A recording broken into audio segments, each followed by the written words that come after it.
E rickshaw एसोसिएशना गिबि खेब विश्वकर्मा फुजा फालिदों। चिरां जिल्ला बेंटल दिनै बांला दाननि 30 आरो इंराजिनि 18 अक्ट' विश्वकर्मा फुजा फोरबो फालिथाय गोथार सान।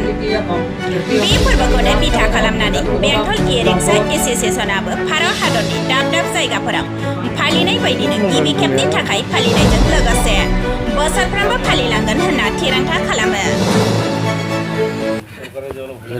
जों विश्वकर्मा फुजाखौ ई-रिक्शा बेंटल माबानिफ्राय एसोसिएशननिफ्राय माने देग्लायनो फार्स्ट खुंजेननाय नालाय माने बांद्राय नेम निथिखौबो मिथिया बिनि सासे सानै ज' जानाय नालाय ओमफ्राय फैगोन बोसोराव बेनिफ्राय एसे साबसिन खुंनो हागोन नामा सानदों। ओमफ्राय बेजों जा थाइसे थाइनै खामायो बे ई-रिक्शाजोंनो बेजोंनो जों सोलियो नालाय बोसोराव खेबसेखाय जोङो बेखौनो नेम निथि फालियो। विश्वकर्मा फुजाखौ जों होयो। एसे थाइसे थाइनै दान दखिना बेजों सासे सानै ड्राइभारफोर दं नालाय बेजोंनो जोङो सोलिलांनो थाखाय आरो न'खरफ्राव जाबाय जे बेजोंनो सोलिना जानाय दं। बेजोंनो सोरबा जेबो खेथि बाथिबो माबा गैया बेजोंनो जा खामायो बिसि फिसा एसे न'खर फोथाङो न'खर दायो एसे फरायनाय मानाय बेफोरजोंनो। ओरैनो गंबेसे फिलफिलि दं बेवहाय? गंबेसे माने 200खाननि बारबाय जोंनि बेंटल स्टेसनाव।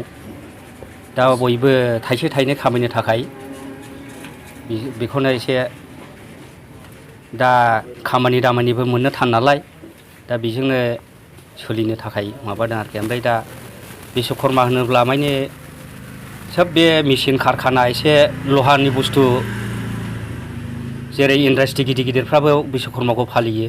मथा मथि बेहाय जाय इन्डास्ट्रि माबा मा होनो बेखौ मेचिन सोलिनाय बेबहार खालामनाय बिसोर मानसिया बे माबाखौ खालामो आरोखि बे विश्वकर्माखौ फुजाखौ सोलियो।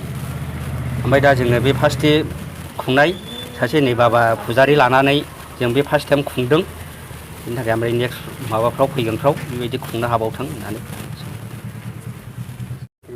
আমি এইবেলি বেংটল ই-रिक्शा এছ'চিয়েশ্যনৰ তৰফৰ পৰা ফাৰ্ষ্ট টাইম বেংটল ই-रिक्शा এছ'চিয়েশ্যনে বিশ্বকৰ্মা পূজা পাতিবলৈ ওলাইছোঁ। ভাবিছোঁ যাতে এই পূজাৰ জৰিয়তে আমাৰ ই-रिक्शा এছ'চিয়েশ্যনৰ এটা মিলা প্ৰীতি সৎভাৱ গঢ়ি উঠে আৰু লগতে আমাৰ এছ'চিয়েশ্যনটো যাতে এটা কটকটীয়া হেৰি হয় আৰু আমি যাতে ভালদৰে চলিব পাৰোঁ আৰু অদূৰ ভৱিষ্যত নেক্সট ইয়াৰলৈ যাতে আমি ইয়াতকৈ আৰু ডাঙৰকৈ পাতিব পাৰোঁ সেইটোৱে কামনা কৰিছোঁ আৰু কি। বিশেষ কৰি বিশ্বকৰ্মা পূজাটো কি কাৰণে পতা হয়? বিশ্বকৰ্মা পূজা মানে এই আজি ধৰক আমি পিলপিলি চলাওঁ না, যিমান ধৰক গাড়ী ঘোঁৰা যিমান যান্ত্ৰিক বস্তু আছে বিশ্বকৰ্মাৰে হেৰিবিলাক অৱদান। সেইকাৰণে বিশ্বকৰ্মাৰ নামত আমি বছৰত এবাৰ বিশ্বকৰ্মা পূজাটো পাতিব লাগে। এই বছৰত প্ৰথম আমি বেংটল ই-रिक्शा এছ'চিয়েশ্যনে প্ৰথমবাৰৰ কাৰণে পাতিছোঁ। 2080 सन सेप्टेम्बर महिनाको 18 तारिकमा बेंटल ई-रिक्शा एसोसिएसन तर्फबाट प्रथमबारको लागि विश्वकर्मा बाबाको पूजा गऱ्यौँ ताकि उहाँहरूको ई-रिक्शा चाहिँ राम्रो हिसाबले सञ्चालन चलेर जाओस् भन्दै विश्वकर्मा बाबासँग यही कामना गर्दछौँ।